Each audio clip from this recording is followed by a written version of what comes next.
പല സെപ്റ്റിക് ടാങ്കുകളും ചതിക്കപ്പെട്ടത് കിണറിലൂടെയാണ്. അതല്ലെങ്കിൽ പല കിണറുകളും ചതിക്കപ്പെട്ടത് സെപ്റ്റിക് ടാങ്കിലൂടെയാണ്. കാരണം ഇതിനകത്ത് വേറൊരു പ്രശ്നമുണ്ട്. നമ്മൾ കിണറും സെപ്റ്റിക് ടാങ്കും ഒരു നിശ്ചിത അകലം പാലിക്കണം എന്നുള്ളത് സത്യമാണ്. പക്ഷേ ചില ഭാഗങ്ങളിൽ ഹായ് നമസ്കാരം, ഞാൻ അശ്വനി. വാസ്തുപരമായി മറ്റൊരു വീഡിയോയിലോട്ടേക്ക് എല്ലാവർക്കും സ്വാഗതം. കേരളത്തിന് അകത്തും പുറത്തുമായിട്ടും പിന്നെ ഇന്ത്യക്ക് വെളിയിലുമായിട്ട് ഒരുപാട് വർഷത്തിലധികം ഒരുപാട് പേരുടെ നിത്യജീവിതത്തിൽ പല പ്രശ്നങ്ങൾക്കും പരിഹാരം നൽകിയ ആസ്റ്റൽ തങ്കച്ചൻ സാറാണ് നമ്മോടൊപ്പം ഉള്ളത്.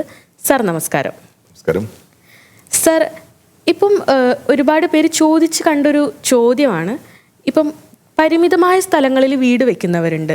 അവർക്ക് ഈ സെപ്റ്റിക് ടാങ്ക്, കിണർ എന്നൊരു പ്രശ്നം വരുന്ന സമയത്ത് കിണറിൻ്റെ അടുത്ത് സെപ്റ്റിക് ടാങ്ക് വെക്കുന്ന ഒരു പരിമിതമായ സ്ഥലം ആയതുകൊണ്ട് അങ്ങനെ കണ്ടുവരുന്നുണ്ട്. അപ്പം അത് വാസ്തുപരമായിട്ട് അത് ഉത്തമമാണോ? സെപ്റ്റിക് ടാങ്കും കിണറും ഒരുപക്ഷെ പല സെപ്റ്റിക് ടാങ്കുകളും ചതിക്കപ്പെട്ടത് കിണറിലൂടെയാണ്. അതല്ലെങ്കിൽ പല കിണറുകളും ചതിക്കപ്പെട്ടത് സെപ്റ്റിക് ടാങ്കിലൂടെയാണ്. കാരണം ഇതിനകത്ത് വേറൊരു പ്രശ്നമുണ്ട്. നമ്മൾ കിണറും സെപ്റ്റിക് ടാങ്കും ഒരു നിശ്ചിത അകലം പാലിക്കണം എന്നുള്ളത് സത്യമാണ്. പക്ഷേ ചില ഭാഗങ്ങളിൽ ഇതിനെ നമ്മൾ പ്രായോഗികമായി മാറ്റാൻ ശ്രമിക്കണം. ഇപ്പം വെട്ടുകല്ലൊക്കെ ഉള്ള കോഴിക്കോട്, കണ്ണൂർ ഭാഗങ്ങൾ, കാസർഗോഡൊക്കെ എല്ലാം വെട്ടുകല്ലാണ്. അവിടുത്തെ മണ്ണിന് തന്നെ അത്രത്തോളം ഉറപ്പാണ്. അപ്പം അവിടെ കിണറും സെപ്റ്റിക് ടാങ്കുമായുള്ള ദൂരം ഒരു 10 അടി വരുന്നതിൽ തെറ്റില്ല. അറ്റ്ലീസ്റ്റ് ഒരു 5 അടി വന്നാൽ പോലും തെറ്റില്ലെന്നേ ഞാൻ പറയുള്ളൂ. ഒരു പക്ഷേ ഈ കിണറിന് ഒരു പക്ഷേ ഒരു 100 അടി താഴ്ച ഉണ്ടായിരിക്കാം, അല്ലെങ്കിൽ 70 അടി താഴ്ച ഉണ്ടായിരിക്കാം, അല്ലെങ്കിൽ 50 അടി താഴ്ച ഉണ്ടായിരിക്കാം. സെപ്റ്റിക് ടാങ്കുകൾക്ക് മാക്സിമം 7 അല്ലെങ്കിൽ 10 അടി താഴ്ചയേ ഉള്ളൂ. അപ്പം ഈ പാറ പോലത്തെ മണ്ണാണ് ഈ വെട്ടുകല്ലുകൾക്ക് ഉപയോഗിക്കുന്ന ബ്രിക്സിന് ഉപയോഗിക്കുന്ന കല്ലില്ലേ, വെട്ടുകല്ലെന്ന് പറയും. അപ്പം ഈ ഇത്രയും ഉറച്ച ഭൂമിയിൽ നിന്നും ഈ സെപ്റ്റിക് ടാങ്കിന്റെ അവശിഷ്ടം ഒഴുകി എത്തില്ല കിണറിലോട്ട്. ഇനി അങ്ങനെ ഒഴുകുന്ന സ്ഥലമാണെങ്കിലും 10 അടിയും 60 അടിക്കും ഉള്ള കിണറിന് വ്യത്യാസമുണ്ട്. ഈ വെള്ളം അവിടെ ഊറി പോകുമ്പം അത് ജൈവമാണ്, അത് ശുദ്ധജലമായി തന്നെയാണ് പരിണമിക്കുക. അത് ഫിൽട്രേഷൻ സംഭവിക്കും. ഇതൊന്ന്. ഒരു പക്ഷേ ഒരു ബീച്ച് ഏരിയ ആണ്, അല്ലെങ്കിൽ ഒരു നദീതടങ്ങളാണ്. ഇപ്പൊ നമ്മുടെ ചേർത്തല, ആലപ്പുഴ പോലത്തെ സ്ഥലങ്ങളൊക്കെ ആണെങ്കിൽ, ഓഫ് കോഴ്സ് കുമരകം, ഇതേപോലത്തെ സ്ഥലങ്ങളൊക്കെ ആണെങ്കിൽ മണ്ണിന് അത്ര ഉറപ്പ് കാണില്ല. അപ്പം ഒരു കിണറിന്റെ ഒരു 10 അടിക്ക് സെപ്റ്റിക് ടാങ്ക് വെക്കുകയാണെങ്കിൽ കിണറിനും 10 അടിയിൽ വെള്ളം ഉണ്ടാവും, സെപ്റ്റിക് ടാങ്കിലും 10 അടിയിൽ വെള്ളം ഉണ്ടാവും. അപ്പൊ ഇത് മെർജാവാൻ ചാൻസ് കൂടുതലാണ്. അപ്പം ഒരു കർശന നിയമത്തിനുള്ളിൽ കൊണ്ടുവരരുത്. ഓരോ സ്ഥലങ്ങളുടെയും അവസ്ഥയിൽ നമ്മൾ സെപ്റ്റിക് ടാങ്കും കിണറുമായിട്ടുള്ള ദൂരം പരിഗണിക്കണം എന്നാണ് പറയുന്നത്. ഒരു പക്ഷേ ഒരു 3 സെന്റ് സ്ഥലം, അപ്പൊ അവർക്ക് അവിടെ ഒരു കിണർ ആൾറെഡി ഉണ്ട്, ഒരു ചെറിയൊരു കിണർ ആൾറെഡി ഉണ്ട്. അത് സ്ഥാനത്താണ്, സാക്ഷാൽ വടക്ക് കിഴക്കാണ്. അപ്പോൾ ഈ വെള്ളം അങ്ങോട്ട് വരാതിരിക്കാൻ ഇവരുടെ ഭാവനയിൽ, അത് ഉറച്ച മണ്ണാണെങ്കിൽ പോലും ഈ വെള്ളം കിണറുമായി മെർജാകാതിരിക്കാൻ ഇവർ കൊണ്ടുപോയി ആഗ്നേയത്തിലോ വായുവ്യത്തിലോ ആണ് സെപ്റ്റിക് ടാങ്ക് വയ്ക്കുന്നത്. നമ്മുടെ അണ്ണന്മാർ അത് ഉപദേശിക്കുകയും ചെയ്യുന്നു. സെപ്റ്റിക് ടാങ്കിന്റെ സ്ഥാനം ആഗ്നേയ വായു ഭാഗങ്ങളിൽ, കന്യ ഭാഗങ്ങളിലോ പടിഞ്ഞാറോ തെക്കു ഭാഗങ്ങളിലോ സാരമില്ല എന്ന് പറയുന്ന ശാസ്ത്രജ്ഞന്മാരുണ്ട് നമ്മുടെ കൂട്ടത്തിൽ. അത് തെറ്റാണ്. സെപ്റ്റിക് ടാങ്കുകളോ കുഴികളോ വടക്ക് മധ്യത്തിൽ നിന്നും മാക്സിമം വടക്ക് മധ്യം വരെ പാടുള്ളൂ. മധ്യത്തിൽ നിന്നും പടിഞ്ഞാറോട്ട് പോകരുത്. കിഴക്കാണെങ്കിൽ കിഴക്ക് മധ്യത്തിൽ നിന്നും തെക്കിലോട്ട് പോകരുത്. എന്നാൽ പ്രോപ്പർ നോർത്ത് ഈസ്റ്റിലും വരുത് സെപ്റ്റിക് ടാങ്ക് ഓൺലി. അപ്പോ ഇങ്ങനെ ഒരു സ്ഥാനം മാത്രമേ ഉള്ളൂ. അപ്പൊ അങ്ങനെ ഒരു പക്ഷേ നമുക്കൊരു ചെറിയ സ്ഥലമാണെങ്കിലും നമ്മുടെ ഇപ്പോഴത്തെ ലഭ്യതകളെ നമ്മൾ കൂടുതൽ ഉപയോഗിക്കാം. അപ്പം ഒന്നുകിൽ ഒരു പുതിയ വീടാണെങ്കിൽ കിണറിന് പകരം ഒരു ബോർ വയ്ക്കാം. അതൊരു 100-150 അടി താഴ്ന്ന വെള്ളം സഖിയുന്നത്, അതൊരു പ്ലാസ്റ്റിക് പൈപ്പ് ഉണ്ടാവുമല്ലോ. പിന്നെയാണെങ്കിലോ ഒരു പക്ഷേ ഇനിയും അങ്ങനെ ഒരു സംശയം വരാണ്, റെഡിമെയ്ഡ് സെപ്റ്റിക് ടാങ്ക് നിങ്ങൾ ചൂസ് ചെയ്യാം. റെഡിമെയ്ഡ് സെപ്റ്റിക് ടാങ്കിന്റെ 3 അറകളിലൂടെ 3 പ്രോസസ്സ് കഴിഞ്ഞ് പുറത്തു വരുന്നത് ഒരു വൈറ്റ് വാട്ടറാണ്. അപ്പോൾ ഡയറക്റ്റ് വിസർജനത്തിന്റെ അത്രയും അപകടകാരിയല്ല ഈ പ്രോസസ്സ് കഴിഞ്ഞ് വരുന്ന വാട്ടർ. അപ്പം അത് അവിടെ തന്നെയാണ്, ഒരു 4 അടി 5 അടി കുഴിയിൽ തന്നെയാണ്, ഉടനെ അത് വറ്റി പോകുന്നുണ്ട്. അപ്പം നമ്മളിപ്പോഴും ഈ സെപ്റ്റിക് ടാങ്കുകളെ കുറിച്ച് ആലോചിക്കുമ്പോൾ കുറച്ചുകൂടെ വിശാലമായി ചിന്തിക്കേണ്ടതുണ്ട്. ഒരു കാലത്ത് എവിടെയാണോ വിസർജിക്കുന്നത് ആ വിസർജനം അതിന്റെ തൊട്ട് താഴെ തന്നെ ഉണ്ടാവും. റാ മെറ്റീരിയൽ അങ്ങനെയൊന്ന് താഴെ വീഴുകയാണ്. ഇപ്പോഴത്തെ സെപ്റ്റിക് ടാങ്കിൽ വരുന്ന വെള്ളം അങ്ങനെയല്ല. ഫ്ലഷിൽ 8 ലിറ്റർ വെള്ളത്തിൽ ശക്തമായ ഫ്ലഷ്, ഇപ്പോഴത്തെ പുതിയ ക്ലോസറ്റൊക്കെ അറിയാലോ, അവിടെ തന്നെ അത് ഫ്ലഷ് ജ്യൂസി ആവുന്നു. ഇതിൽ 3-4 മാൻ ഹോൾ വഴി ഈ സെപ്റ്റിക് ടാങ്കിൽ എത്തുമ്പോൾ അത് 8 ലിറ്റർ വെള്ളമായിട്ട് എത്തുന്നത്, ജ്യൂസി ആയിട്ട് എത്തുന്നത്. അത് അവിടെ തന്നെ വറ്റിപ്പോകാറുണ്ട്. ഈ ചാണകക്കുഴി പോലെ ശേഖരിക്കുന്ന പഴയ സംവിധാനങ്ങളല്ല ഇപ്പോൾ. അപ്പോൾ നമ്മുടെ തിരിച്ചറിയലാണ് ഒരു വാസ്തു ടെക്നീഷ്യൻ ആ വീട്ടിലോട്ട് പോയി ആ പ്രശ്നം പരിഹരിക്കുമ്പോൾ നമ്മുടെ തിരിച്ചറിവുകളാണ് അവരെ ഗൈഡ് ചെയ്യേണ്ടത്. അപ്പൊ ഞാൻ എന്ത് പറഞ്ഞു, സ്ഥലമില്ലാത്ത സ്ഥലത്ത് നിങ്ങൾക്ക് ഒന്നുകിൽ ബോർ വയ്ക്കാം. അപ്പൊ ബോർ നല്ല താഴ്ചയിൽ പോയി വെള്ളം സഖ്യുന്ന അതിന് മിഡിൽ PVC പൈപ്പ് ഉണ്ടാവും. അത് എന്നിട്ട് വടക്ക് മധ്യം നിങ്ങൾക്ക് ഒരു കുഴി വരുമ്പം കിണറിനും ബോറിനും ഒരു 10 അടിയേ ഗ്യാപ്പ് ഉള്ളൂ. നിങ്ങൾക്ക് മനസ്സിനങ്ങനെ ഒരു വിഷമം ഉണ്ടെന്നുണ്ടെങ്കിൽ അവിടെ ഒരു കുഴി കുഴിച്ചിട്ട് മറ്റൊരു ഭാഗത്ത് ടാങ്ക് വെച്ച് മണ്ണിട്ട് മൂടുക. അപ്പം ഈ വിസർജനം അവിടെ തന്നെ അത് ജ്യൂസിയായി 3-4 മാൻ ഹോൾ വഴി അല്ലെങ്കിൽ ഫസ്റ്റ് ഫ്ലോറിൽ നിന്ന് ഗ്രൗണ്ട് ഫ്ലോറിലോട്ട് താഴേക്ക് വീഴുന്നു. ഇതും ഒരു ലിക്വിഡ് ടൈപ്പിലാണ് വരുന്നത്. ഇത് ഈ സെപ്റ്റിക് ടാങ്കിന്റെ 3 കള്ളികളുടെ പ്രോസസ്സ്, 3 അറകളുടെ പ്രോസസ്സ് കെമിക്കലൈസ് ചെയ്ത് ഇത് പുറത്തു വരുന്നത് ഒരു സാധാരണ വാട്ടർ ആയിട്ടാണ്. അത് മണ്ണിലൂടെ ഊറി അത് കിണറിലോട്ട് പോകുമ്പോഴത്തേക്കും അങ്ങനെ പോകുന്നുണ്ടെങ്കിൽ പോലും അതിൽ ഭയമില്ല.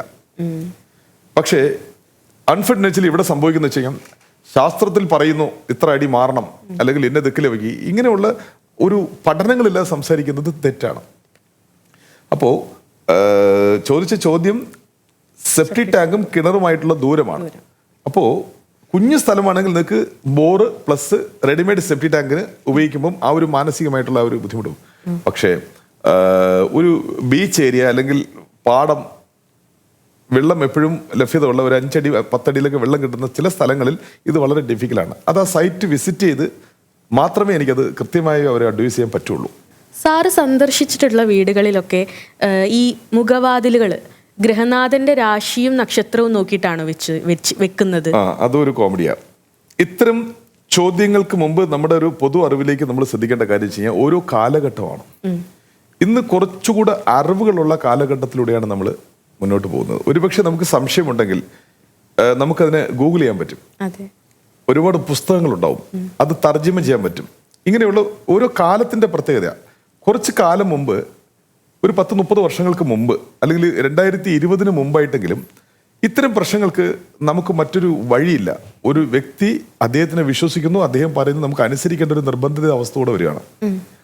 കാരണം അന്ന് ഇങ്ങനെയുള്ള ഗൂഗിൾ സംവിധാനങ്ങളോ തിരയാനോ കമ്മ്യൂണിക്കേഷനോ കാര്യങ്ങളൊന്നും പ്രോപ്പർ ഇല്ലാത്തതുകൊണ്ട് ഈ വ്യക്തി എന്താണോ പറയുന്നത് അതിനെ നമ്മൾ വിശ്വസിക്കേണ്ടിയിരിക്കുന്നു. പ്രത്യേകിച്ച് നാട്ടിലെ കുറച്ച് പ്രമുഖന അല്ലെങ്കിൽ മറ്റു ഒരുപാട് വർക്കുകളൊക്കെ ചെയ്തിട്ടുള്ള അല്ലെങ്കിൽ അയാളുടെ വേഷവിധാനം വരുന്ന രീതികൾ, ഇതൊക്കെ വെച്ച് നമ്മൾ അയാളെ വിശ്വസിക്കാനേ നിവൃത്തിയുള്ളൂ. അവിടെ സംഭവിക്കുകയെന്ന് വെച്ച് കഴിഞ്ഞാൽ അവരുടെ അറിവുകൾ വെച്ച് മറ്റുള്ളവരെ ചൂഷണം ചെയ്യാണ്. പക്ഷെ ഇവരുടെ അറിവുകൾ നീതി പുലർത്തുന്നുണ്ടോ എന്നുള്ളത് ഇവർ പോലും ചെക്ക് ചെയ്യുന്നില്ല. ചോദിക്കുമ്പോൾ കുറച്ച് സാൻസ്കൃത് വാക്കുകളൊക്കെ ഇങ്ങനെ വാരി വിതറും. കാരണം എനിക്ക് അറിഞ്ഞൂടാത്തൊരു ഭാഷയെക്കുറിച്ച് എനിക്ക് പറയുമ്പോൾ ഇപ്പോൾ ഇംഗ്ലീഷ് എനിക്ക് സംസാരിക്കാൻ അറിയില്ല. എന്നോട് ഒരാൾ ഇംഗ്ലീഷ് സംസാരിക്കുമ്പോഴത്തേക്കും എനിക്ക് ചെറിയ പരിമിതികളില്ലേ. അപ്പം കുറച്ച് അറിയാവുന്ന ഇംഗ്ലീഷ് വെച്ച് ഞാൻ അങ്ങനെ അണ്ടർസ്റ്റാൻഡ് ചെയ്ത് ഒരുപക്ഷെ എനിക്ക് പറയാനുള്ളത് പോലും പറയാതെ ബുദ്ധിമുട്ടി നിൽക്കുന്ന എന്നെക്കുറിച്ചല്ല, ഇങ്ങനെയുള്ള സാഹചര്യങ്ങൾ ഒരുപാട് സംവിധാനങ്ങളുണ്ട്. അപ്പോൾ ഇത്തരം ആൾക്കാര് ഒരു വീട്ടിലോട്ട് ആനയിച്ച് കൊണ്ടുപോകുമ്പം ഗൃഹനാഥന്റെ രാശി ഏതാ, നക്ഷത്രം ഏതാ, ജാതകം എങ്ങോട്ട് എടുക്കുക, ഉടനെ ഇതൊക്കെ എല്ലാം നോക്കിയിട്ട് ഇവിടെ വാതിൽ വയ്ക്കാം, നക്ഷത്രം രാശി ഇതാ, കന്നി രാശിയാ, കന്നിയിൽ വാതിൽ വയ്ക്കാം. അപ്പോ വാസ്തുവിൽ കന്നിരാശിയായിട്ട് പറയുന്നത് കന്നിമൂലയാണ്. അതിന്റെ തെക്ക് ഭാഗത്തിൽ പടിഞ്ഞാറ് ഭാഗത്തിൽ അവിടെ വാതിൽ വെക്കുന്നത് തെറ്റാ. പക്ഷേ ഈ ഗൃഹനാഥന്റെ കന്നി രാശിക്കാരന് കന്നി ഉത്തമം, കന്നിയിൽ ബുധൻ ഉച്ചം, അതുകൊണ്ട് കന്നി വാതിൽ ഇവന് നല്ലതാ എന്ന് പറഞ്ഞ ഒരു പണ്ഡിതനെ അനുസരിക്കാനേ അന്ന് നിവൃത്തിയുള്ളൂ. അങ്ങനെ വച്ചുപോയതാണ്. ഇനി അങ്ങനെ നിങ്ങൾ വച്ചു എന്ന് വെക്കുക, ഒരു 45 വയസ്സായി ആ ഗൃഹനാഥൻ ഒരു നിർഭാഗ്യവശാൽ മരണപ്പെടുന്നു. അപ്പൊ സ്വാഭാവികമായും ഈ വീട് മകനോ ഭാര്യയ്ക്കോ മറ്റാർക്കെങ്കിലും എഴുതേണ്ടി വരില്ലേ, മകൾക്കോ? അവരുടെ രാശിയും നക്ഷത്രവും വേറെയാ. അപ്പൊ ഈ വാതിൽ പൊട്ടിച്ച് മാറ്റേണ്ടി വരുമോ?